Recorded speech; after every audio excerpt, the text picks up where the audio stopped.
Bem-vindos aos Sussurros de Tinta. Eu sou Franz Kafka e vou ler meus trabalhos. Vamos começar com um livro na colônia penal que faz parte do meu acervo de novelas.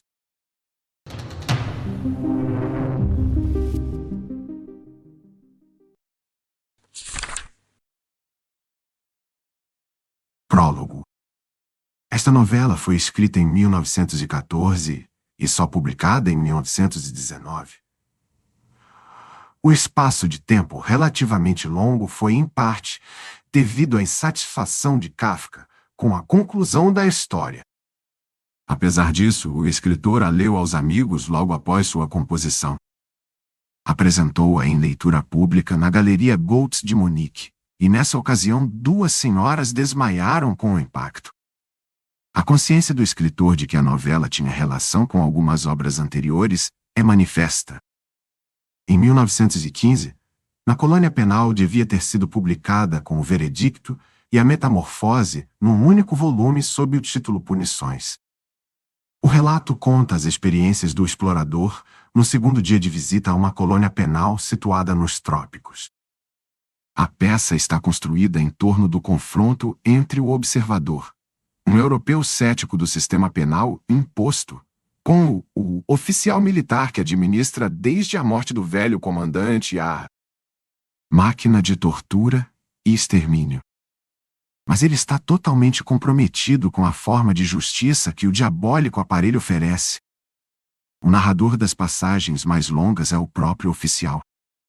Ao longo de suas reflexões, ele expõe uma dramática ruptura histórica na vida da colônia penal, marcada pelas atitudes antagônicas do velho comandante para estabelecer o sistema e construir a máquina e do novo comandante, que é hostil ao velho sistema, que procura oportunidades para desmantelá-lo. A fala do oficial é colorida pela nostalgia em nome dos velhos tempos do primeiro comandante, quando a máquina funcionava com perfeição e uma multidão de pessoas assistia às execuções. Sente animosidade em relação ao novo comandante que deixou a máquina decair e deslocou o centro do interesse público para os mecanismos burocráticos do governúmero, nesse embate entre o velho e o novo, o antigo e o moderno. O explorador desempenha um papel-chave. O oficial quer levá-lo a ocupar a posição de árbitro que deve julgar o velho sistema superior ao novo. Mas suas esperanças caem por terra quando o explorador se decide inequivocamente contra o velho. Na sequência, que é a execução do comandante pela máquina, Kafka chega ao auge da ironia. O oficial, que alimentava a evidente inveja da iluminação das vítimas durante a punição exercida por 12 horas pela máquina, não sente essa transformação. Em vez disso, é instantânea e brutalmente assassinado quando a máquina começa a se desmontar. Depois da morte do comandante, o explorador pode fugir da ilha. Mas antes de partir, descobre a lápide do velho comandante debaixo de uma mesa no salão de chá da colônia. Nela está gravada a profecia de que ele irá levantar-se outra vez depois de alguns anos, para chefiar os adeptos e reclamar sua autoridade sobre a colônia. O texto termina quase misteriosamente.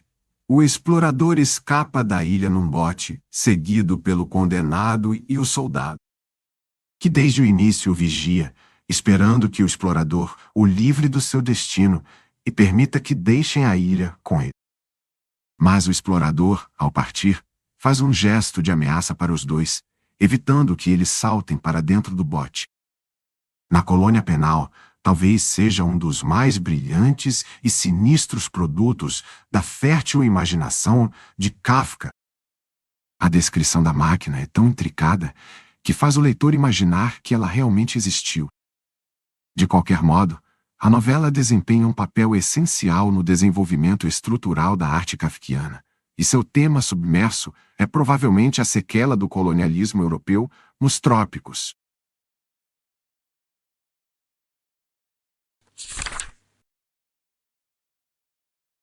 Capítulo único.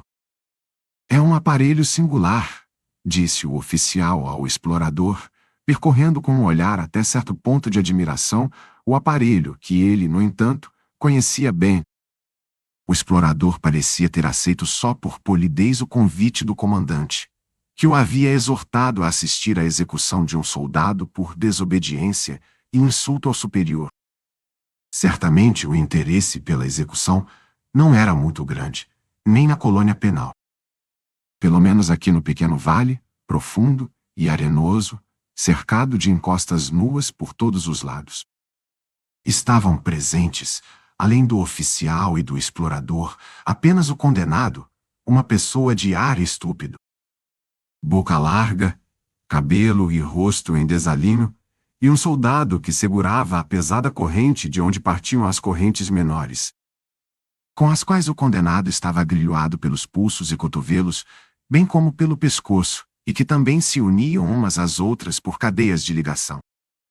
Aliás, o condenado parecia de uma sujeição tão canina que a impressão que dava era a de que se poderia deixá-lo vaguear livremente pelas encostas, sendo preciso apenas que se assobiasse no começo da execução para que ele viesse.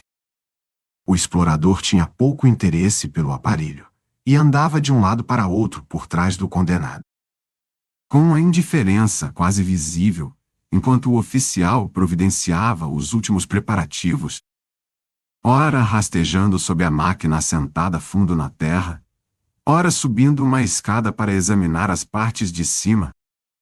Eram trabalhos que na realidade poderiam ter sido deixados para um mecânico, mas o oficial os realizava com grande zelo.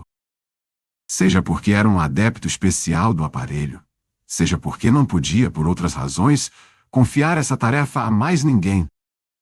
"Agora está tudo pronto!" finalmente exclamou e desceu da escada. Estava excepcionalmente esgotado, respirava de boca aberta e tinha enfiado à força 2 delicados lenços de mulher sob a gola do uniforme. "Esses uniformes são sem dúvida muito pesados para os trópicos", disse o explorador, ao invés de se informar sobre o aparelho como o oficial havia esperado. "É verdade", disse o oficial lavando as mãos encardidas de óleo e graxa num balde de água já à disposição. "Mas eles simbolizam a pátria e a pátria nós não podemos perder." "Mas agora venha ver este aparelho", acrescentou logo em seguida, enxugando as mãos com uma toalha enquanto apontava para o aparelho.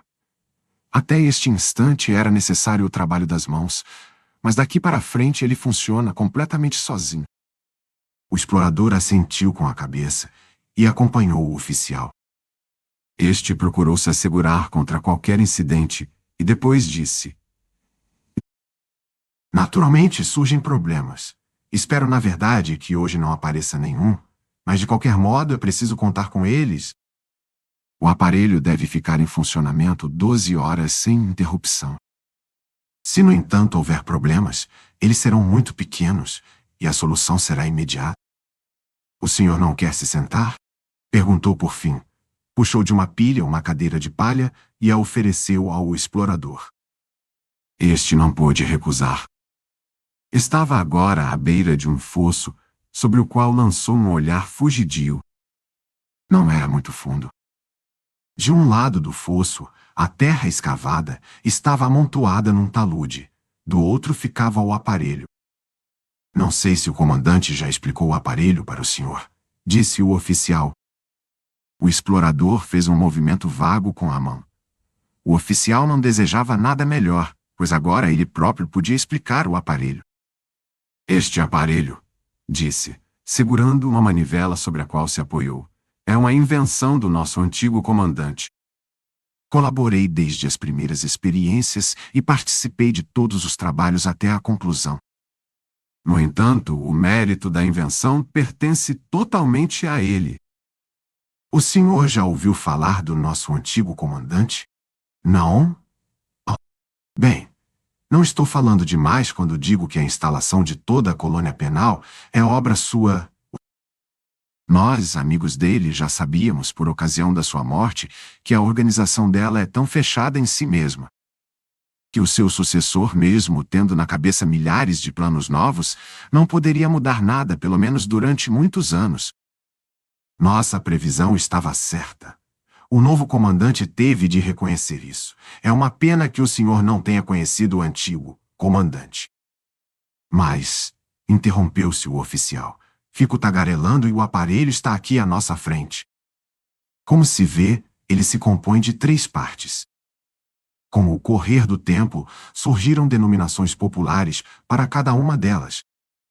A parte de baixo tem o nome de cama. A de cima de desenhador e a do meio, que oscila entre as duas, se chama rastelo. Rastelo? Perguntou o explorador. Ele não tinha escutado com muita atenção. O sol forte demais se enredava no vale sem sombras. Era com dificuldade que se juntavam os pensamentos.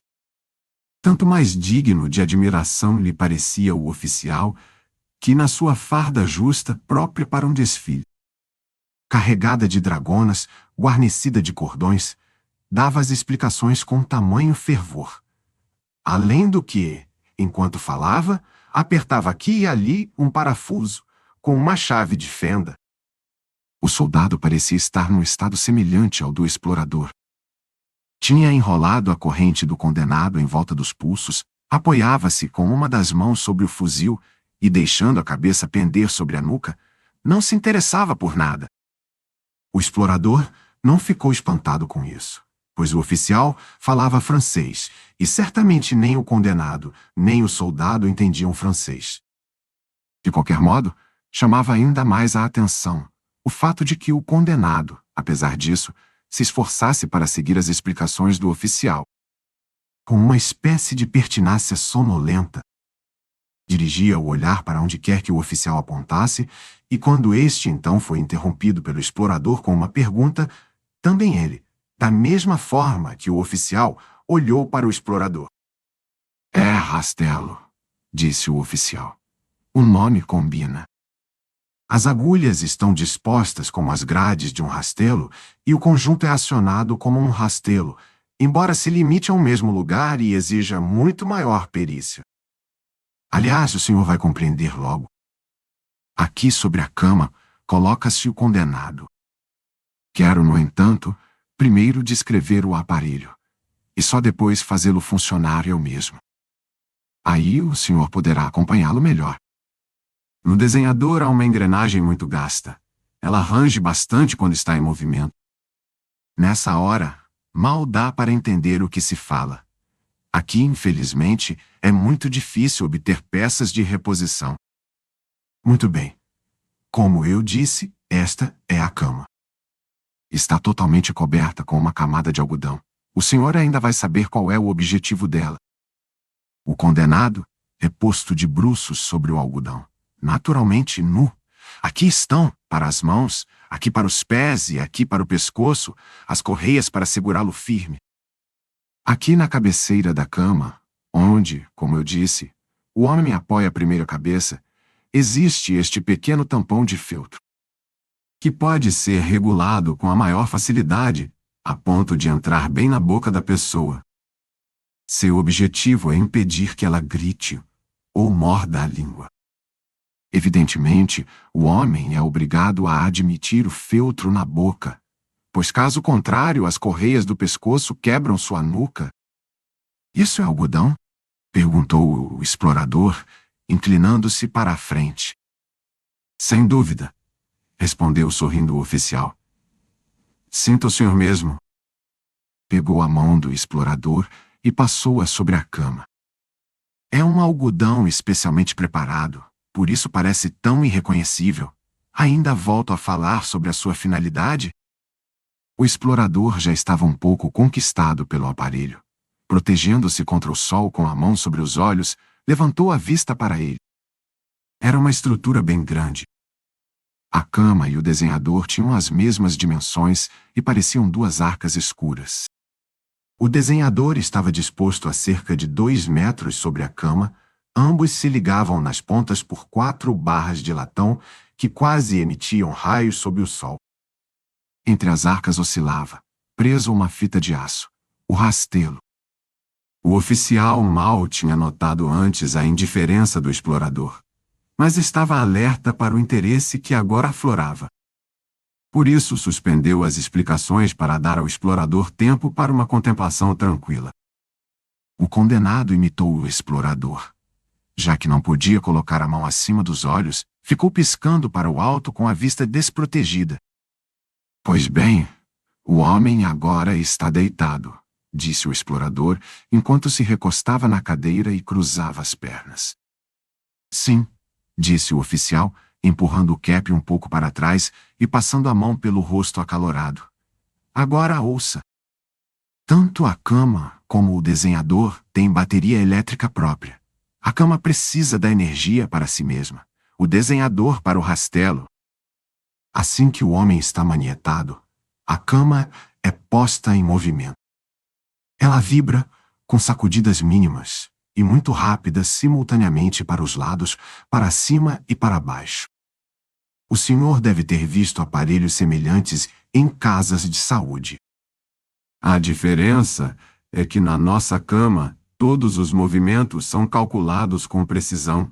De fato, eles precisam estar em estrita consonância com os movimentos do rastelo. Mas é a este que se entrega a execução propriamente dita da sentença. E o que diz a sentença? Perguntou o explorador. Nem isso o senhor sabe? Retrucou com espanto o oficial, mordendo os lábios. Perdoe-me se, por acaso, minhas explicações estão fora de ordem. Peço-lhe muitas desculpas. Antigamente era o comandante que costumava dá-las, mas o novo furtou-se a esse dever de honra. Que ele, no entanto, a um visitante tão ilustre, o explorador tentou repelir a homenagem com ambas as mãos. Mas o oficial insistiu na expressão. Que a um visitante tão ilustre, ele não informe nem mesmo sobre a forma da sentença. É outra inovação que... Tinha uma praga entre os lábios, mas se conteve e disse apenas: Não fui cientificado disso. A culpa não é minha. Seja como for, aliás, estou nas melhores condições de esclarecer nossos tipos de sentença. Pois trago aqui, bateu no bolso do peito, os desenhos correspondentes, feitos à mão pelo antigo comandante. Desenhos feitos pelo próprio comandante? Perguntou o explorador. Então ele reunia em si mesmo todas as coisas? Era soldado, juiz, construtor, químico, desenhista? Certamente, disse o oficial meneando a cabeça com o olhar fixo pensativo. A seguir inspecionou as mãos. Elas não lhe pareceram suficientemente limpas para pegar nos desenhos. Por isso foi até o balde e lavou-as outra vez. Depois tirou do bolso uma pequena carteira de couro e disse: Nossa sentença não soa severa. O mandamento que o condenado infringiu é escrito no seu corpo com o rastelo. No corpo deste condenado, por exemplo, o oficial apontou para o homem. Será gravado: honra o teu superior. O explorador levantou fugazmente os olhos na direção do homem. Este manteve a cabeça baixa quando o oficial apontou para ele, parecendo concentrar toda a energia da audição para ficar sabendo de alguma coisa. Mas o movimento dos seus lábios protuberantes e comprimidos mostrava claramente que não conseguia entender nada. O explorador queria perguntar diversas coisas, mas a vista do homem indagou apenas: Ele conhece a sentença? Não, disse o oficial, e logo quis continuar com as suas explicações. Mas o explorador o interrompeu. Ele não conhece a própria sentença? Não, repetiu o oficial, e estacou um instante, como se exigisse do explorador uma fundamentação mais detalhada da sua pergunta. Depois disse: Seria inútil anunciá-la. Ele vai experimentá-la na própria carne. O explorador já estava querendo ficar quieto quando sentiu que o condenado lhe dirigia o olhar. Parecia indagar se ele podia provar o procedimento descrito. Por isso, o explorador, que já tinha se recostado, inclinou-se de novo para a frente e ainda perguntou: Mas ele certamente sabe que foi condenado, não? Também não, disse o oficial, e sorriu para o explorador, como se ainda esperasse dele algumas manifestações insólitas. Não, disse o explorador passando a mão pela testa. Então, até agora, o homem ainda não sabe como foi acolhida sua defesa? Ele não teve oportunidade de se defender, disse o oficial. Olhando de lado, como se falasse consigo mesmo, e não quisesse envergonhar o explorador com um relato de coisas que lhe eram tão óbvias. Mas ele deve ter tido oportunidade de se defender, disse o explorador, erguendo-se da cadeira. O oficial se deu conta de que corria perigo de ser interrompido por longo tempo na explicação do aparelho. Por isso caminhou até o explorador, tomou-o pelo braço, indicou com a mão o condenado, que agora se punha em posição de sentido, já que a atenção se dirigia a ele com tanta evidência. O soldado também deu um puxão na corrente e disse: as coisas se passam da seguinte maneira. Fui nomeado juiz aqui na colônia penal. Apesar da minha juventude. Pois em todas as questões penais estive lado a lado com o comandante. E sou também o que melhor conhece o aparelho. O princípio segundo o qual tomo decisões é: a culpa é sempre indubitável. Outros tribunais podem não seguir esse princípio, pois são compostos por muitas cabeças e, além disso, se subordinam a tribunais mais altos. Aqui não acontece isso, ou pelo menos não acontecia com o antigo comandante. O novo, entretanto, já mostrou vontade de se intrometer no meu tribunal, mas até agora consegui rechaçá-lo, e vou continuar conseguindo. O senhor queria que eu lhe esclarecesse este caso. É tão simples como todos os outros. Hoje de manhã, um capitão apresentou a denúncia de que este homem, que foi designado seu ordenança e dorme diante da sua porta, dormiu durante o serviço. Na realidade, ele tem o dever de se levantar a cada hora que soa e bater continência diante da porta do capitão. Dever sem dúvida nada difícil, mas necessário, pois ele precisa ficar desperto tanto para vigiar como para servir. Na noite de ontem, o capitão quis verificar se o ordenança cumpria o seu dever.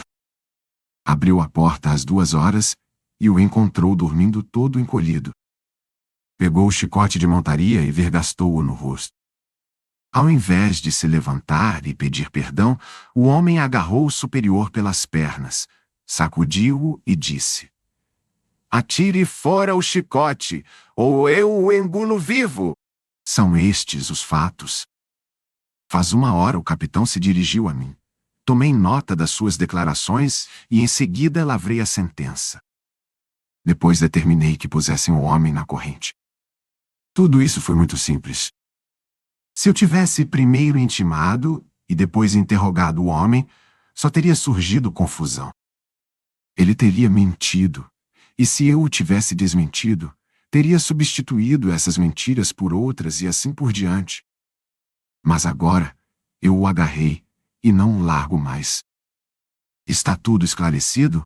Mas o tempo está passando. A execução já deveria começar, e ainda não acabei de explicar o aparelho. Fez com que o explorador se sentasse na cadeira, voltou ao aparelho e começou. Como o senhor vê, o rastelo corresponde à forma do ser humano.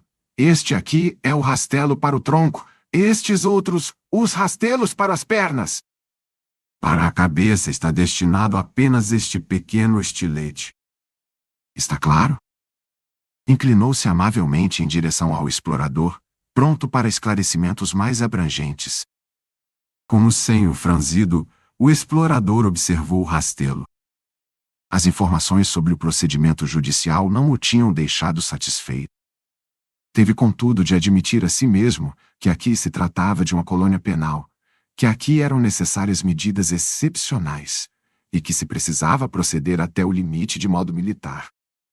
Além disso, depositava alguma esperança no novo comandante, que, embora devagar, pretendia evidentemente introduzir um procedimento novo, que não podia entrar na cabeça limitada deste oficial. Partindo desse raciocínio, o explorador perguntou: o comandante vai assistir à execução? Não é certeza, disse. Dolorosamente tocado pela pergunta sem mediações, o oficial, cuja expressão amigável se descompôs. É exatamente por isso precisamos nos apressar. Por mais que o lamente, vou ter até de abreviar minhas explicações. Mas amanhã, quando o aparelho estiver outra vez limpo, seu único defeito é ficar tão sujo. Poderia acrescentar os esclarecimentos mais pormenorizados. Agora, portanto, só o estritamente necessário. Quando o homem está deitado na cama e esta começa a vibrar, o rastelo baixa até o corpo. Ele se posiciona automaticamente de tal forma que toca o corpo apenas com as pontas. Quando o contato se realiza, este cabo de força fica imediatamente rígido, como uma barra. E aí começa a função. O não iniciado não nota por fora nenhuma diferença nas punições. O rastelo parece trabalhar de maneira uniforme. Vibrando, ele finca suas pontas no corpo, que além disso, vibra por causa da cama. Para possibilitar que todos vistoriem a execução da sentença, o rastelo foi feito de vidro. Fixar nele as agulhas deu origem a algumas dificuldades técnicas, mas depois de muitas tentativas o objetivo foi alcançado. Não poupamos esforços para isso. E agora qualquer um pode ver através do vidro como se realiza a inscrição no corpo. O senhor não quer chegar mais perto para observar as agulhas? O explorador ergueu-se devagar, andou até lá e se inclinou sobre o rastelo. O senhor está vendo 2 tipos de agulhas em disposições variadas, disse o oficial. Cada agulha comprida tem ao seu lado uma curta. A comprida é a que escreve, a curta esguicha a água para lavar o sangue e manter a escrita sempre clara. A água e o sangue são depois conduzidos aqui nestas canaletas, e escorrem por fim para a canaleta principal, cujo cano de escoamento leva ao fosso. O oficial indicava com o dedo o caminho exato que a água e o sangue tinham de seguir. Quando, para tornar o quadro o mais vívido possível, o oficial literalmente ficou com as mãos em concha para recolher o fluxo na embocadura do cano de escoamento. O explorador suspendeu a cabeça e, tateando com a mão para trás, quis recuar até a sua cadeira. Viu então com horror que o condenado havia, como ele, seguido o convite do oficial para examinar de perto a disposição do rastelo. Ele tinha arrastado um pouco o soldado sonolento pela corrente e também se debruçara sobre o vidro. Via-se como buscava, com um olhar incerto, aquilo que os 2 senhores tinham observado, mas não conseguia, já que lhe faltava a explicação. Inclinava-se para cá e para lá, percorria o vidro continuamente com o olhar. O explorador quis afastá-lo, pois o que estava fazendo provavelmente era passível de punição.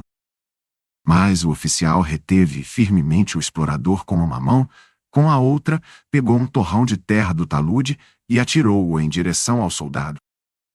Este levantou os olhos num sobressalto, viu o que o condenado tinha ousado fazer, deixou o fuzil cair.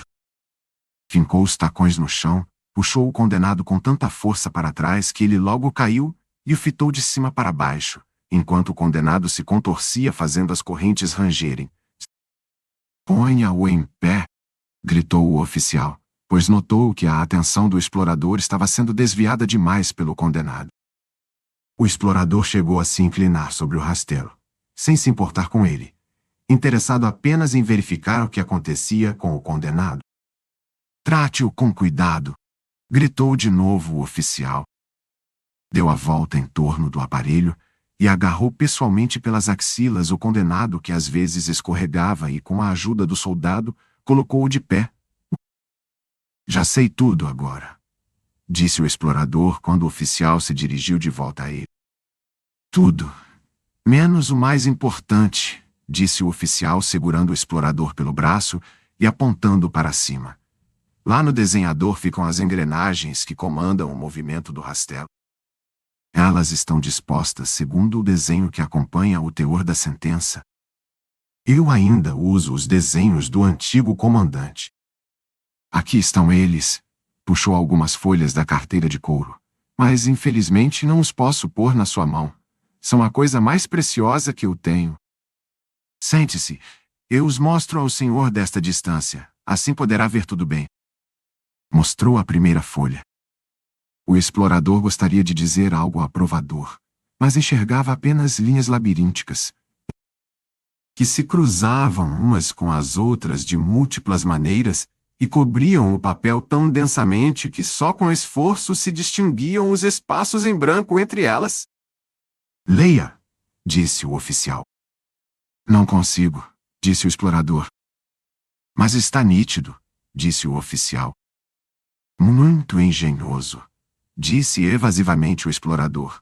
Mas não consigo decifrar nada. Sim, disse o oficial rindo e guardando de novo a carteira. Não é caligrafia para escolares, é... Preciso estudá-la há muito tempo. Sem dúvida o senhor também acabaria entendendo. Naturalmente não pode ser uma escrita simples.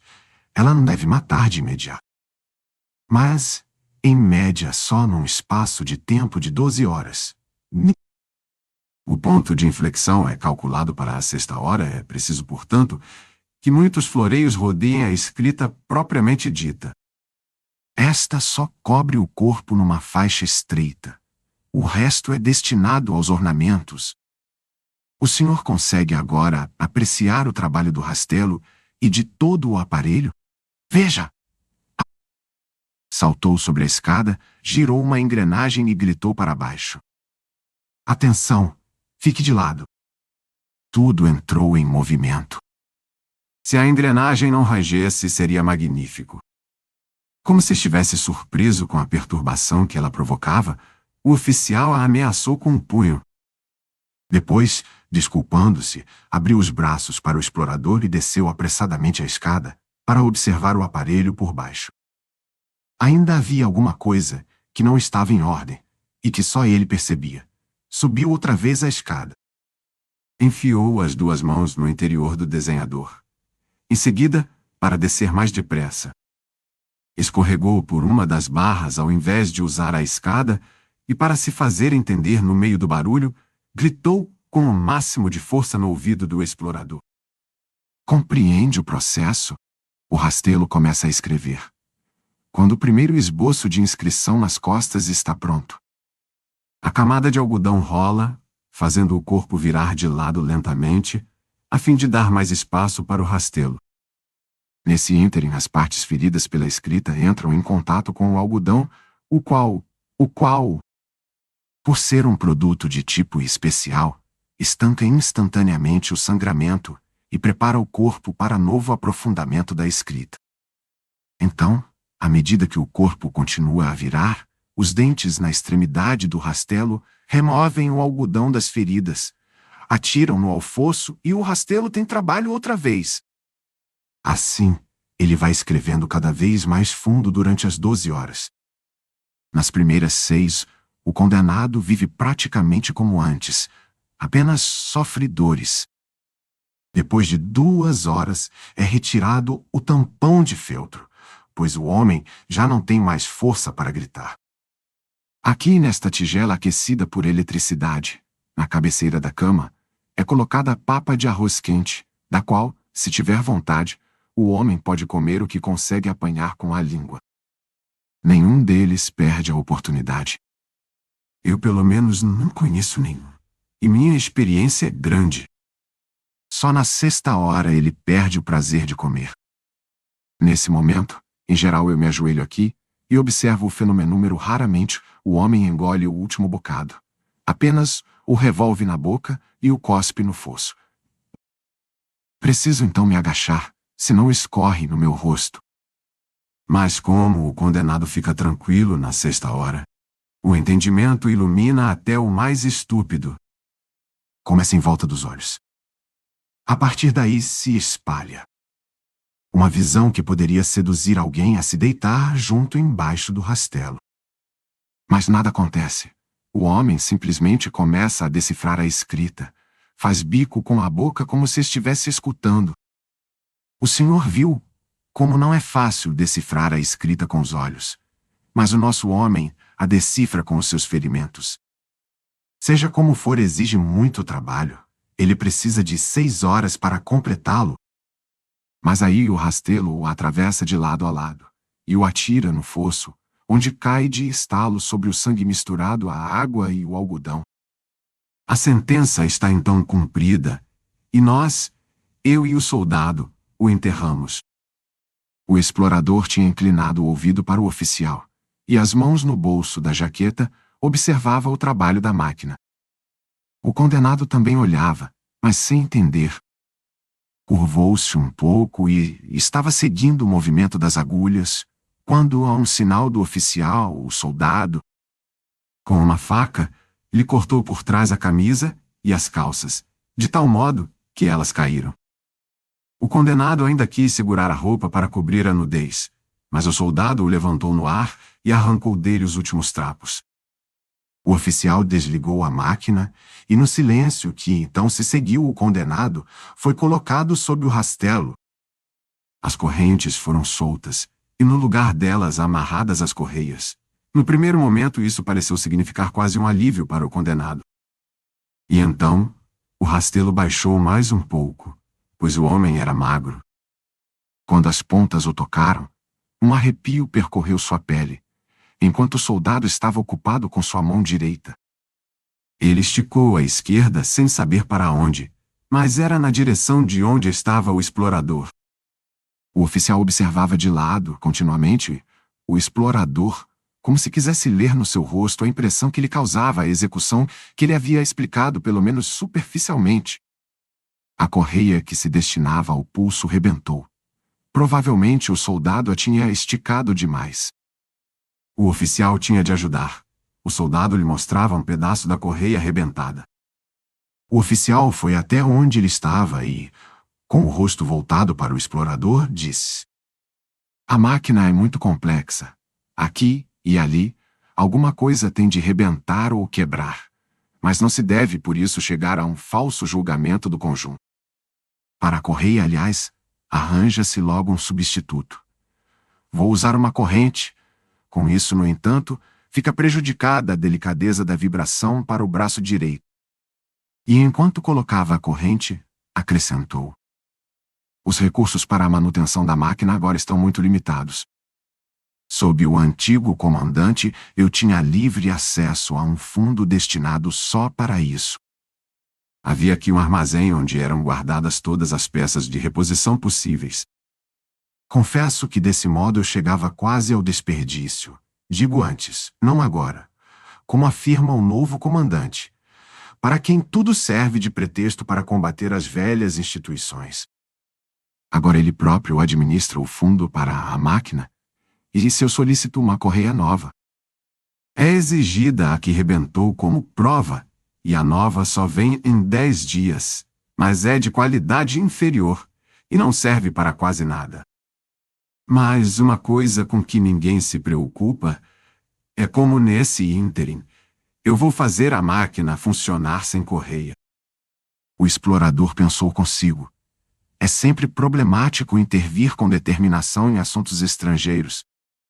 Ele não era membro da colônia penal, nem cidadão do estado a que ela pertencia. Se quisesse condenar esta execução, ou mesmo tentar impedi-la, poderiam lhe dizer: "Você é um estrangeiro, fique quieto." A isso ele não poderia replicar nada, apenas acrescentar que não compreendia sua própria situação neste caso, pois estava viajando com o único intuito de observar, e não, de forma alguma, para mudar procedimentos judiciais estrangeiros. Fosse como fosse, porém, as coisas aqui se colocavam de maneira muito tentadora. A injustiça do processo e a desumanidade da execução estavam fora de dúvida. Ninguém poderia supor qualquer benefício em causa própria por parte do observador, pois o condenado era uma pessoa estranha a ele. Não era seu compatriota e não demandava nenhuma compaixão. O explorador tinha recomendações de altos funcionários. Fora recebido aqui com grande cortesia, e o fato de ter sido convidado para esta execução Parecia até sugerir que solicitavam a sua opinião sobre este julgamento. Isso era tanto mais provável porque o comandante, conforme tinha ouvido agora da maneira mais clara, não era adepto desse procedimento e se comportava quase com hostilidade em relação ao oficial. Nesse momento, o explorador ouviu um grito de raiva do oficial. Ele tinha acabado de enfiar, não sem esforço, o tampão de feltro na boca do condenado, quando este, num acesso irresistível de náusea, fechou os olhos e vomitou. Para afastá-lo do tampão, o oficial o ergueu rapidamente, enquanto tentava virar sua cabeça para o fosso. Mas era tarde demais. A sujeira já escorria pelo aparelho. Tudo culpa do comandante, berrou o oficial, sacudindo, fora de si, as barras de latão da frente. Sujam meu aparelho como se fosse uma estrebaria. Com as mãos trêmulas, mostrou ao explorador o que tinha acontecido. Não tentei horas a fio fazer o comandante entender que um dia antes da execução não se deve mais dar comida ao condenado? Mas a nova orientação benevolente pensa de outro modo. As senhoras do comandante entopem de doces o homem antes que ele seja conduzido para cá durante a vida inteira. Ele se alimentou de peixes fedidos e agora tem de comer doces. Seria até possível, eu não teria nada contra.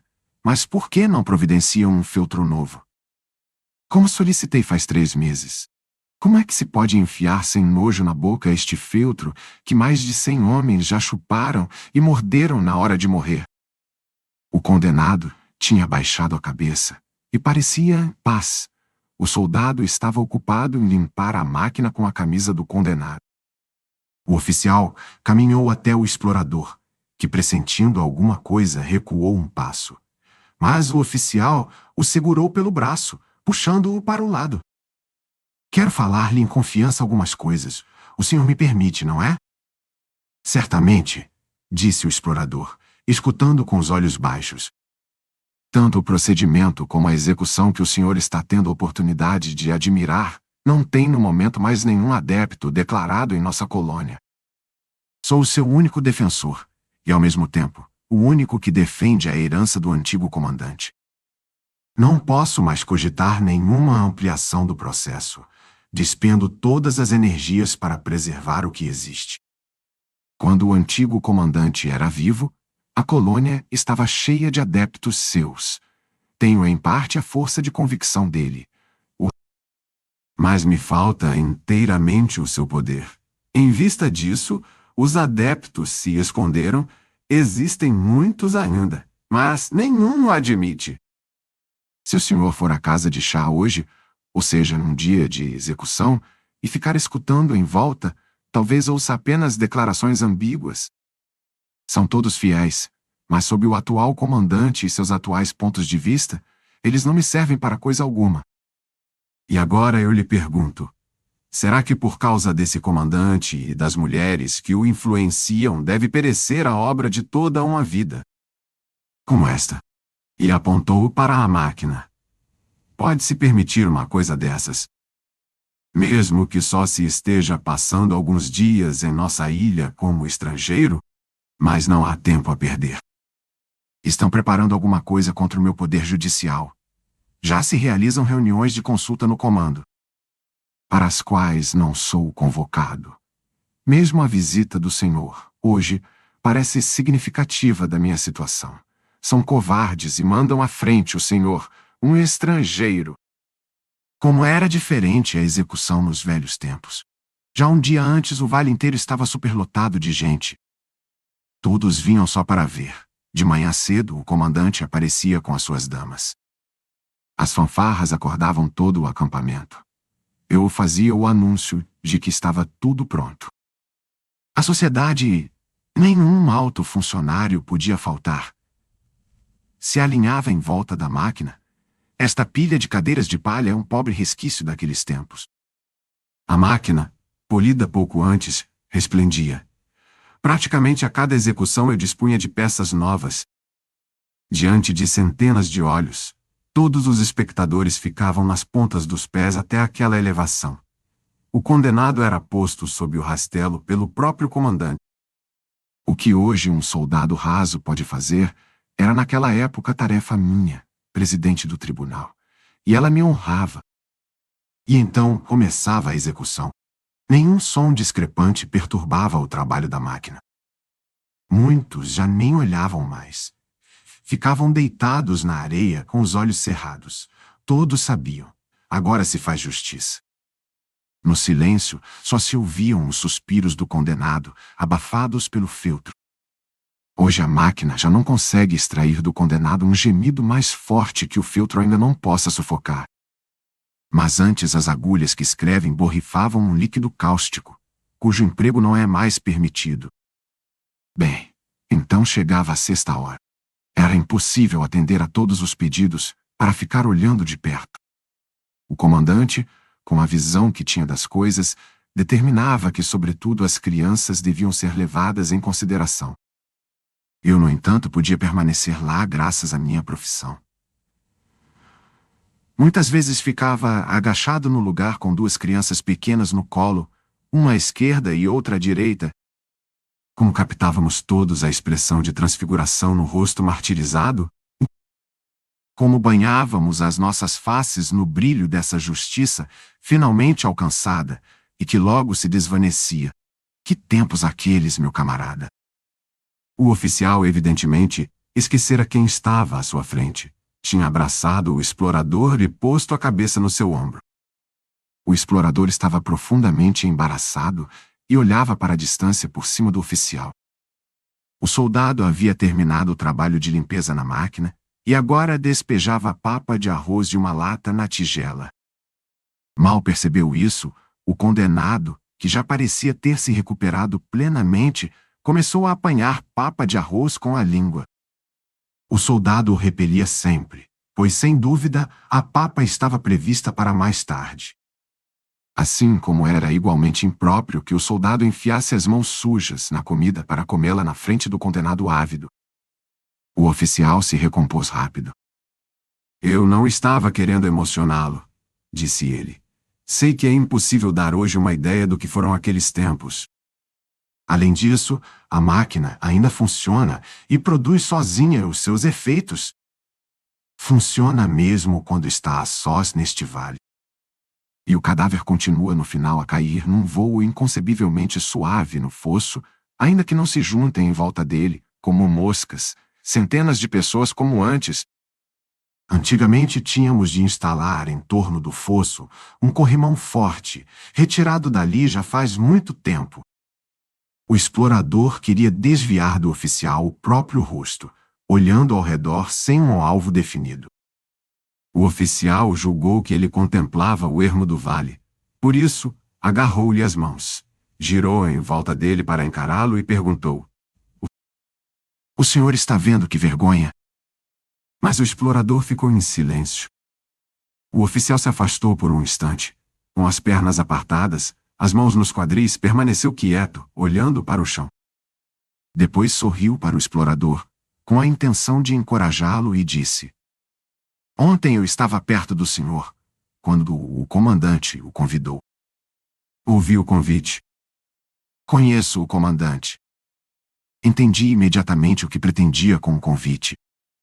Embora o poder dele seja suficientemente grande para investir contra mim, ele ainda não ousa fazer isso, mas quer sem dúvida me expor ao julgamento de um estrangeiro ilustre como o senhor.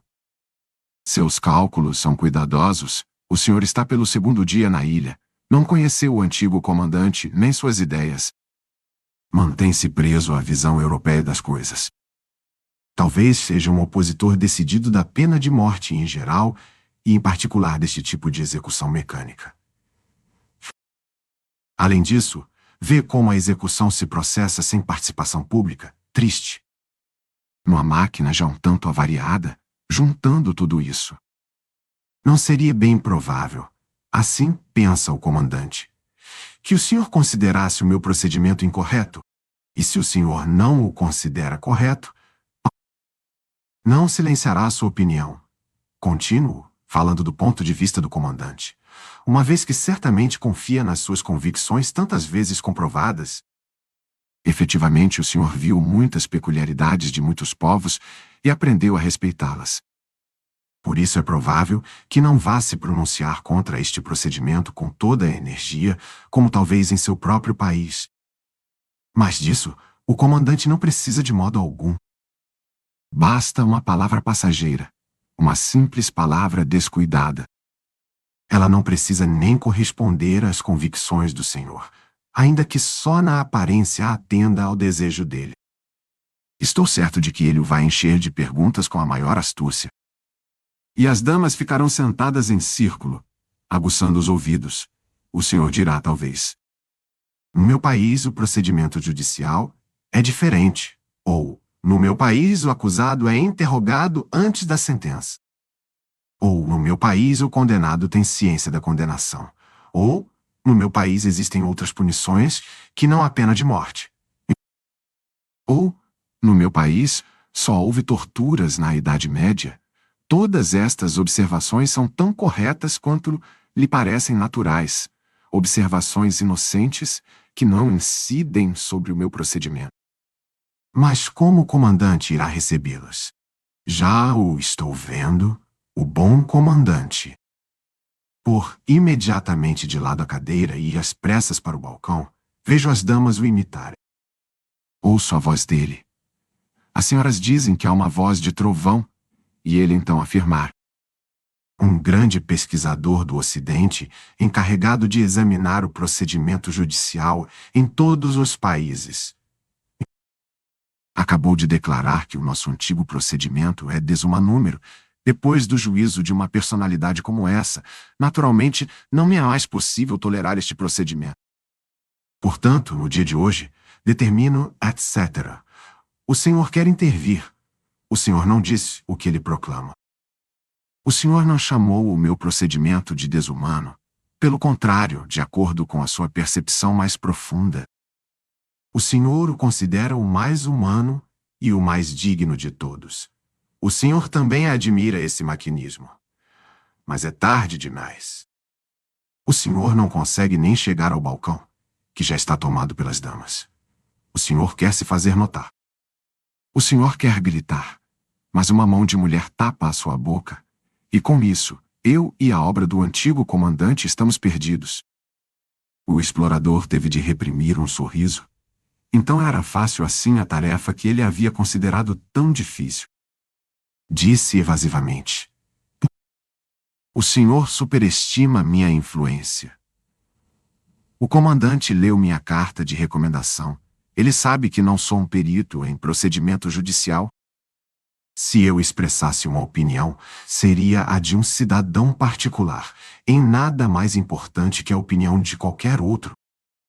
E seja como for, muito menos importante que a do comandante, que nesta colônia, segundo acredito, tem direitos muito amplos. Se a opinião dele sobre o procedimento é tão determinada como o senhor julga, então eu temo ter chegado ao fim desse procedimento sem a menor necessidade da minha modesta colaboração. Será que o oficial já estava entendendo? Não, ele ainda não entendia. Sacudiu a cabeça com vivacidade, voltou um instante o olhar para o condenado e o soldado, que estremeceram e se afastaram do arroz. Chegou bem perto do explorador, não fitou seu rosto, mas sim algum ponto da sua jaqueta e disse, em voz mais baixa que antes: o senhor não conhece o comandante. Diante dele e de todos nós, o senhor, desculpe a expressão, está na posição do inocente. Sua influência, acredite em mim, não pode ser estimada num nível suficientemente alto. Fiquei feliz quando ouvi que o senhor deveria assistir sozinho à execução. Essa decisão do comandante pretendia me atingir, mas agora eu a reverto em meu favor. Sem ser influenciado por falsas insinuações e olhares de desprezo, como não se poderia evitar no caso de uma participação mais ampla na execução, o senhor escutou minhas explicações. O senhor escutou minhas explicações. Viu a máquina, e agora está na iminência de assistir à execução. Certamente o seu julgamento já está firmado. Se ainda houver pequenas dúvidas, elas serão eliminadas à vista da execução. E agora, apresento ao senhor o seguinte pedido: ajude-me diante do comandante. O explorador não o deixou continuar falando. Como poderia fazer isso? Exclamou. É completamente impossível. Posso ajudá-lo tão pouco quanto prejudicá-lo? O senhor pode, disse o oficial. O explorador viu com certo receio que o oficial cerrava os punhos. O senhor pode, repetiu o oficial com mais insistência. Tenho um plano que tem de dar certo. O senhor julga que sua influência é insuficiente. Eu sei que ela é suficiente. Mas mesmo admitindo que o senhor tenha razão, não é preciso tentar até o inexequível para conservar este procedimento? Ouça, portanto, o meu planúmero para realizá-lo. É necessário, sobretudo, que o senhor se mantenha hoje na colônia o mais reservado possível sobre o procedimento. Se não for diretamente perguntado, não deve de modo algum se pronunciar. Mas suas declarações precisam ser breves e indefinidas. As pessoas devem perceber que lhe é difícil falar sobre esse assunto. Que o senhor está amargurado, que caso devesse falar abertamente, irromperia em claras imprecações. Eu não exijo que o senhor deva mentir, de maneira alguma. O senhor deve apenas responder secamente. Como, por exemplo, sim, eu vi a execução, ou sim, escutei todas as explicações, só isso, nada mais. Para a acrimônia que se deve notar no senhor, existe motivo suficiente, mesmo que não seja da perspectiva do comandante. Naturalmente ele irá entender tudo errado, e interpretar segundo o ponto de vista dele. É nisso que se baseia meu planúmero. Amanhã se realiza na sede do comando, sob a presidência do comandante, uma grande reunião de todos os altos funcionários da administração. Evidentemente, o comandante conseguiu fazer um espetáculo dessas reuniões. Foi construída uma galeria, que está sempre lotada de espectadores. Eu sou obrigado a participar das deliberações, embora a repulsa me faça estremecer. Bem, de qualquer modo, o senhor será sem dúvida convidado para a reunião. Se comportar hoje de acordo com o meu plano, o convite se tornará um pedido premente. Mas se por algum motivo incompreensível o senhor não for convidado, então precisa exigir de qualquer maneira o convite. Não há dúvida de que nesse caso irá recebê-lo. Amanhã, portanto, estará sentado com as damas no camarote do comandante. Com frequentes olhares para cima, ele se assegura de que o senhor está lá depois de diversos temas de discussão sem importância. Ridículos. Na maioria das vezes são construções portuárias. Sempre as construções portuárias. Chega a vez do procedimento judicial. Se por iniciativa do comandante isso não acontecer, ou não acontecer logo, então eu me encarrego de fazer com que aconteça. Levanto-me e faço o anúncio da execução de hoje. Muito breve. Apenas o anúncio. Na verdade, não é uma coisa usual lá, mas assim mesmo eu o faço. O comandante me agradece, como sempre com um sorriso amigável, e aí, sem poder se conter, ele aproveita a oportunidade. Acaba de ser feito o anúncio da execução. Dirá isso, ou algo semelhante? Gostaria apenas de acrescentar ao anúncio que precisamente a essa execução esteve presente o grande pesquisador, cuja visita tão honrosa à nossa colônia é do conhecimento de todos. Nossa reunião de hoje também tem sua importância realçada por essa presença. Não vamos, pois, dirigir a esse grande pesquisador a pergunta sobre como julga a execução segundo o costume antigo e o procedimento que a antecede? Naturalmente, aplausos de todos os lados. Assentimento geral. Eu sou o mais ruidoso. O comandante se inclina à sua frente e diz: neste caso, coloco a pergunta em nome de todos, e então o senhor vai até o parapeito. Coloque as mãos num lugar visível para todos, senão as damas as agarram e brincam com seus dedos. Ouve-se agora, por fim, a sua própria palavra. Não sei como vou suportar a tensão das horas até esse instante. No seu discurso, o senhor não precisa se impor nenhuma barreira. Faça alarde da verdade. Vergue o corpo sobre o parapeito. Berre, berre, berre sim. Berre ao comandante a sua opinião, a sua inabalável opinião. Mas talvez o senhor não queira isso. Não condiz com o seu caráter. Talvez no seu país as pessoas se comportem de outra maneira nessas situações. Também isso está certo. Também isso basta. Nem ao menos se levante e diga apenas algumas palavras. Sussurre-as de modo que só os funcionários embaixo do senhor as ouçam.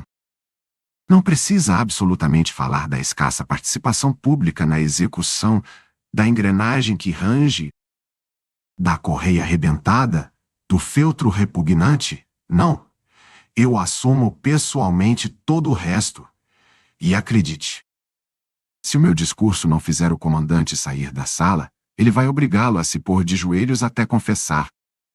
Antigo comandante, eu me dobro diante de você. É este o meu plano. O senhor quer me ajudar a executá-lo? Mas é claro que quer. Mais que isso. O senhor precisa me ajudar.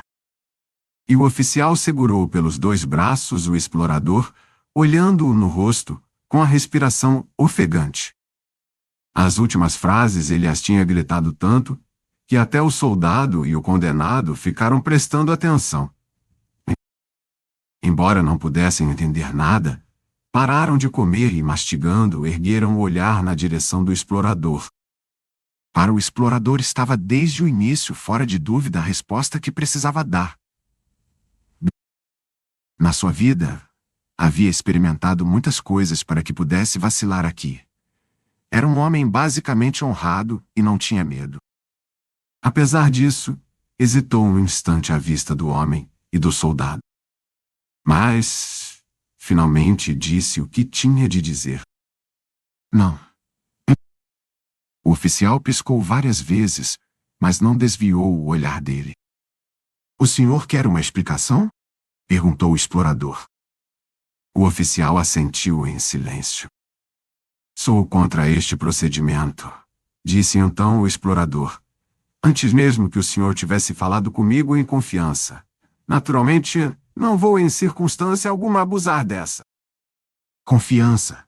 Eu já havia refletido se estaria no direito de intervir contra este procedimento, e se a minha intervenção poderia ter a menor perspectiva de êxito. Estava claro para mim, nesse caso, a quem eu teria de me dirigir em primeiro lugar. Ao comandante, evidentemente. O senhor tornou isso mais claro ainda, mas sem ter porventura consolidado a minha decisão. Pelo contrário, sua honesta convicção me toca, embora ela também não possa me confundir. O oficial permaneceu mudo, voltou-se para a máquina, segurou uma das barras de latão e depois, um pouco inclinado para trás, ergueu os olhos para o desenhador, como que verificando se estava tudo em ordem. O soldado e o condenado pareciam ter feito amizade um com o outro. Por mais difícil que isso fosse, em virtude das fortes cadeias, o condenado fazia sinais ao soldado. O soldado se inclinava para ele. O condenado sussurrava-lhe alguma coisa e o soldado concordava com a cabeça. O explorador foi atrás do oficial e disse: "O senhor ainda não sabe o que eu quero fazer. Vou de fato comunicar ao comandante o meu ponto de vista sobre o procedimento, mas não em uma reunião. E sim a sós. Também não devo ficar aqui tanto tempo para assistir a alguma reunião. Amanhã cedo eu já parto, ou pelo menos embarco num navio." Não parecia que o oficial tivesse ouvido. Então, o procedimento não o convenceu, disse para si mesmo, e sorriu como um velho sorri da insensatez de uma criança e conserva atrás do sorriso seu verdadeiro pensamento. Portanto, chegou a hora, disse por fim, e de repente dirigiu ao explorador um olhar iluminado que continha alguma exortação, algum incitamento no sentido de participar. "Hora do quê?" perguntou inquieto o explorador, mas sem receber resposta. "Você está livre", disse o oficial ao condenado na sua língua. Este, a princípio, não acreditou. "Livre? Você está livre, disse o oficial. Pela primeira vez, o rosto do condenado adquiriu realmente vida. Era verdade? Era apenas um capricho passageiro do oficial? O explorador estrangeiro tinha obtido dele clemência? O que estava acontecendo? Assim parecia perguntar o seu rosto. Mas não por muito tempo. Fosse o que fosse, ele queria, se tinha permissão para tanto, estar realmente livre, e por isso começou a se sacudir, na medida em que o rastelo o admitia. Você me rebenta as correias! Gritou o oficial. Fique quieto. Nós já vamos desatá-las.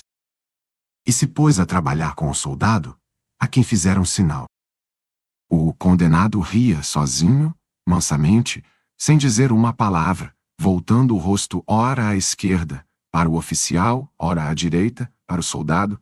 Também não esqueceu o explorador. Puxe-o para fora, ordenou o oficial ao soldado. Aqui foi preciso ter algum cuidado em vista do rastelo. O condenado já tinha alguns pequenos rasgos nas costas, por causa da sua impaciência. Mas a partir daí o oficial não se preocupou mais com ele. Caminhou até o explorador, tirou do bolso outra vez a pequena carteira de couro, folheou-a, encontrou por fim a folha que estava procurando e mostrou-a. Leia, disse. Não consigo, disse o explorador. Já falei que não consigo ler essas folhas. Olhe com atenção, disse o oficial e se pôs ao lado do explorador para ler com ele. Mas quando isso também não deu resultado, o oficial seguiu as linhas com o dedo mínimo, a uma altura bem distante do papel, como se não pudesse de forma alguma tocar a folha, para desse modo facilitar a leitura ao explorador. Este fez um esforço para pelo menos nisto ser agradável ao oficial, mas não lhe foi possível. O oficial começou então a soletrar a inscrição e depois a leu no conjunto. Seja justo, é o que consta aqui. Agora o senhor certamente consegue ler. O explorador se inclinava tanto sobre o papel que o oficial o colocou mais à distância com medo do contato. O explorador, na verdade, não disse mais nada, mas era evidente que continuava não conseguindo ler. Seja justo, é o que consta aqui, disse outra vez o oficial. Pode ser, disse o explorador. Acredito que sim. Muito bem, disse o oficial, pelo menos em parte satisfeito, e subiu na escada com a folha. Depositou-a com muito cuidado no desenhador e pareceu modificar completamente a disposição das engrenagens. Era um trabalho muito minucioso, devia se tratar de engrenagens bem pequenas. Às vezes, a cabeça do oficial desaparecia inteiramente no desenhador. Tanta era a exatidão com que precisava examinar o mecanismo. Embaixo, o explorador acompanhava sem interrupção esse trabalho. Seu pescoço endurecia e os olhos lhe doíam por causa do céu devassado de sol. O soldado e o condenado só se ocupavam um do outro. A camisa e as calças do condenado, que jaziam no fosso, foram pescadas pelo soldado com a ponta da baioneta. A camisa estava pavorosamente suja, e o condenado a lavou no balde de água. Quando depois vestiu a camisa e a calça, o soldado e o condenado tiveram de rir alto, pois as peças de vestuário estavam cortadas pelo meio na parte de baixo. Talvez o condenado se julgasse na obrigação de divertir o soldado. Com a roupa rasgada girava em círculo diante do soldado, que, agachado no chão, ria batendo nos joelhos. Os dois, entretanto, ainda se continham por consideração com a presença dos senhores. Quando o oficial finalmente terminou o trabalho lá em cima, abarcou mais uma vez com um olhar sorridente todas as partes do conjunto. Fechou desta feita a tampa do desenhador, que até aí tinha ficado aberta, desceu a escada. Olhou para o fosso e em seguida para o condenado, percebeu com satisfação que este havia retirado de lá as suas roupas. Caminhou então até o balde de água para lavar as mãos. Reconheceu tarde demais a sujeira horrorosa. Ficou triste por agora não poder lavar as mãos. Finalmente as mergulhou na areia essa alternativa não o satisfazia. Mas tinha de se sujeitar a ela. Depois ficou em pé e começou a desabotoar a túnica do seu uniforme. Ao fazer isso, caíram-lhe às mãos, logo em primeiro lugar, os 2 lenços que tinha enfiado atrás da gola. Aqui estão os seus lenços, disse, atirando-os na direção do condenado. E, para o explorador, como forma de explicação, afirmou: presente das damas. Apesar da pressa evidente com que tirou a túnica e depois se despiu por completo. Tratou com muito cuidado cada peça do uniforme, chegando mesmo a correr os dedos sobre o cordão de prata da túnica, sacudindo uma borla até endireitá-la. De qualquer forma, condizia pouco com esse esmero o fato de que, assim que acabava de cuidar de uma peça, ele a atirasse imediatamente no fosso com um empurrão irritado. A última coisa que lhe restava era o espadim com o cinturão. Tirou o espadim da bainha, quebrou-o, depois juntou tudo, os pedaços do espadim, a bainha e o cinturão. E os lançou fora com tanta violência que eles ressoaram uns contra os outros no fundo do fosso. Agora estava ali, nu. O explorador mordeu os lábios e não disse nada. Sabia, na verdade, o que ia acontecer, mas não tinha o direito de impedir o oficial em nada.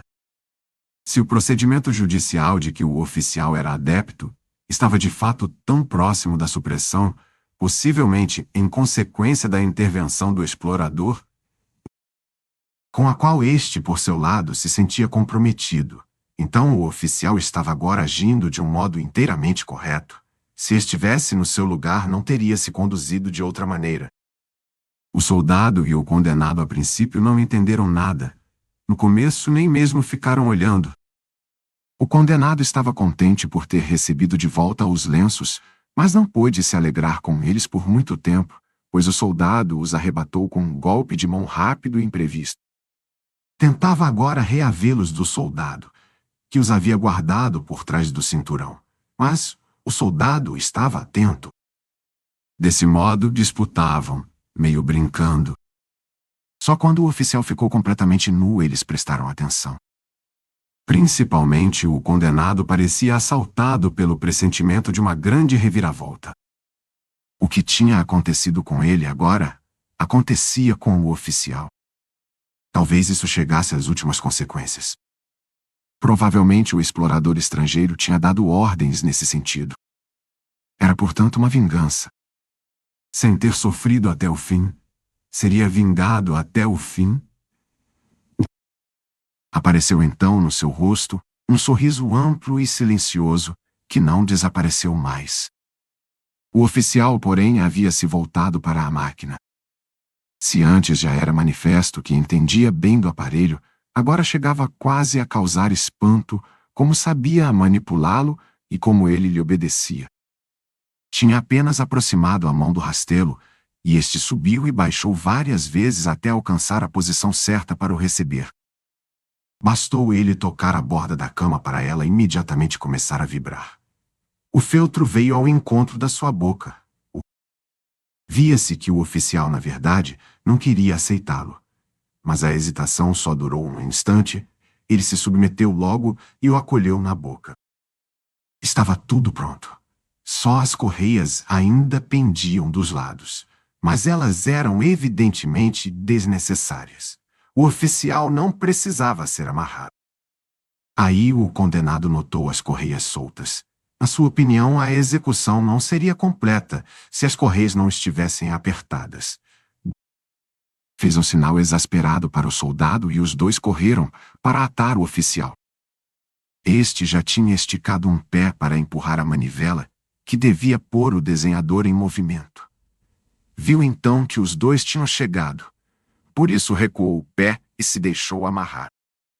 De qualquer modo, agora não podia mais alcançar a manivela. Nem o soldado nem o condenado iriam encontrá-la, e o explorador estava decidido a não se mexer. Não foi necessário. Mal tinham sido ajustadas as correias à máquina, começou a trabalhar. A cama vibrava. As agulhas dançavam sobre a pele. O rastelo oscilava para cima e para baixo.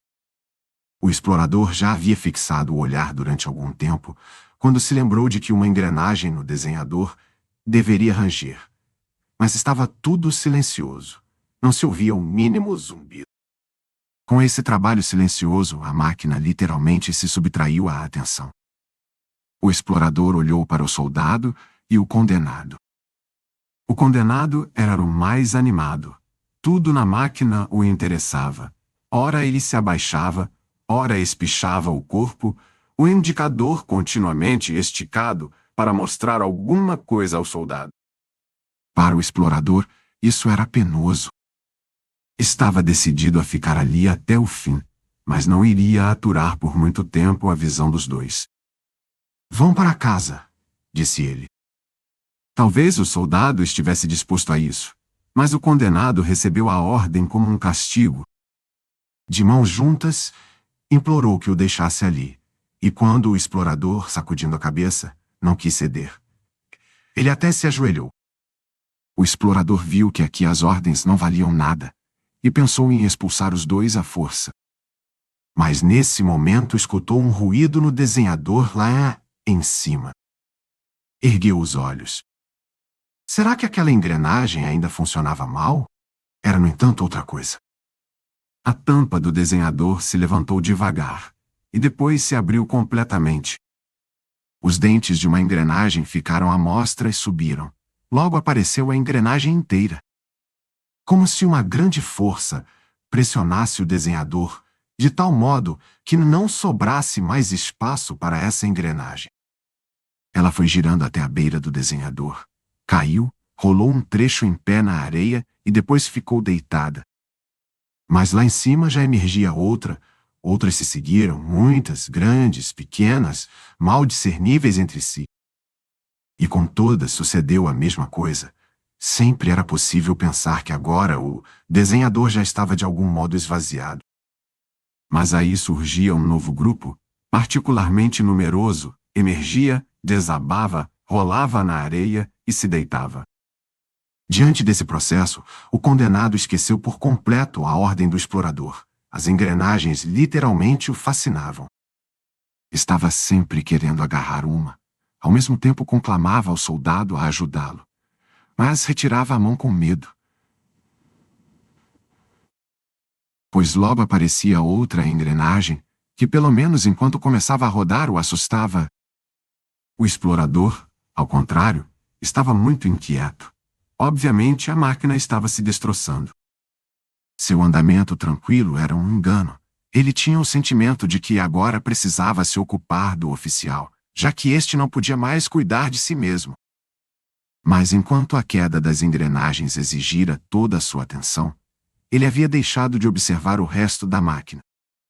Entretanto, depois que a última engrenagem tinha saído do desenhador, ele se inclinou sobre o rastelo e viu uma nova surpresa, ainda pior. O rastelo não estava escrevendo, só dava estocadas, e a cama não rolava o corpo, apenas o levantava vibrando de encontro às agulhas. O explorador queria intervir, se possível fazendo o conjunto parar, já não era mais uma tortura, como pretendia o oficial, e sim assassinato direto. Ele estendeu as mãos. Mas o rastelo já se erguia para o lado com o corpo espetado, como só fazia na 12ª hora. O sangue fluía em centenas de fios, não misturado com água. Pois desta vez, os caninhos de água também falharam. E então, deixou de funcionar a última coisa. O corpo não se soltava das agulhas longas, seu sangue escorria, mas ele pendia sobre o fosso sem cair. O rastelo queria voltar à posição antiga, mas como se percebesse por si mesmo que ainda não estava livre da sua carga, permanecia sobre o fosso. "Ajudem aqui!" gritou o explorador para o soldado e o condenado, segurando ele próprio os pés do oficial. Queria fazer pressão deste lado sobre os pés, do outro os dois homens deveriam pegar a cabeça do oficial, e assim o corpo seria aos poucos retirado das agulhas. Mas os dois não conseguiam se decidir. O condenado literalmente virou as costas. O explorador teve de ir até eles e pressioná-los com violência para o lugar onde estava a cabeça do oficial. Nesse ato viu quase contra a vontade o rosto do cadáver. Estava como tinha sido em vida. Não se descobria nele nenhum sinal da prometida redenção. O que todos os outros haviam encontrado na máquina, o oficial não encontrou. Os lábios se comprimiam com força. Os olhos abertos tinham uma expressão de vida. O olhar era calmo e convicto. Pela testa passava atravessada a ponta do grande estilete de ferro. Quando o explorador, seguido pelo soldado e pelo condenado, chegou às primeiras casas da colônia, o soldado apontou para uma delas e disse: "Esta é a casa de chá." Havia no térreo um espaço mais baixo, profundo, como se fosse uma cova, de paredes e teto impregnados de fumaça. Ele se abria em toda a sua extensão para a rua. Embora a casa de chá se distinguisse pouco das demais casas da colônia, que estavam muito deterioradas até onde começavam as construções do Palácio do Comando, ela causou no explorador a impressão de uma recordação histórica, e ele sentiu a força dos velhos tempos. Aproximou-se mais e, à frente dos seus acompanhantes, passou pelo meio das mesas desocupadas que se achavam na rua diante da casa de chá, aspirando o ar frio e pesado que vinha do interior. "O velho está enterrado aqui", disse o soldado. "O clero negou para ele um lugar no cemitério. Durante algum tempo não se sabia onde enterrá-lo, até que finalmente o enterraram aqui." De certo, o oficial não contou nada disso ao senhor, pois naturalmente era a coisa que mais o envergonhava. Tentou até desenterrar algumas vezes o velho à noite, mas foi sempre repelido. "Onde está o túmulo?" perguntou o explorador, que não podia acreditar no soldado. Imediatamente, tanto o soldado como o condenado passaram à frente do explorador, apontando com as mãos estendidas para o lugar onde devia estar o túmulo. Levaram-no até a parede dos fundos, onde estavam sentados alguns fregueses. Eram provavelmente estivadores, homens fortes de barbas cheias, negras e luzidias. Estavam todos sem casaco, as camisas esfarrapadas, gente pobre e humilde. Quando o explorador se aproximou, alguns se levantaram. Ficaram de encontro à parede e olharam para ele. "É um estrangeiro", sussurrou-se em volta do explorador. "Ele quer visitar o túmulo." Empurraram uma das mesas, sob a qual se encontrava de fato uma lápide. Era uma pedra simples, suficientemente baixa para poder ficar escondida debaixo de uma mesa. Tinha a inscrição com letras muito miúdas. Para poder lê-las, o explorador precisou se ajoelhar. Dizia o seguinte: "Aqui jaz o antigo comandante." Seus adeptos, que agora não podem dizer o nome, cavaram-lhe o túmulo e assentaram a lápide. Existe uma profecia segundo a qual o comandante, depois de determinado número de anos, ressuscitará e chefiará seus adeptos para a reconquista da colônia. Acreditai e esperai. Manufar, ben, man, aze, mieu, al. Quando o explorador terminou de ler e se levantou, viu em torno os homens sentados e sorrindo. Como se tivessem lido com ele a inscrição, achando que ela era ridícula, e o convidassem a ser da mesma opinião. O explorador agiu como se não o notasse. Distribuiu entre eles algumas moedas. Ainda esperou que a mesa fosse empurrada sobre o túmulo, deixou a casa de chá e se dirigiu ao porto. O soldado e o condenado tinham encontrado na casa de chá alguns conhecidos que os retiveram. Mas devem ter se livrado logo deles, pois o explorador ainda estava no meio da longa escada que dava para os barcos quando os dois vieram correndo atrás. Provavelmente queriam forçar no último instante o explorador a levá-los consigo. Enquanto o explorador negociava com um barqueiro a travessia até o navio a vapor, os dois desceram a escada a toda pressa, sem dizer nada, pois não ousavam gritar. Mas, quando chegaram embaixo, o explorador já estava no barco, e o barqueiro acabava de soltá-lo da margem. Ainda teriam podido saltar dentro da embarcação, mas o explorador ergueu do fundo do barco uma pesada amarra, ameaçou-os com ela e, desse modo, impediu que eles saltassem.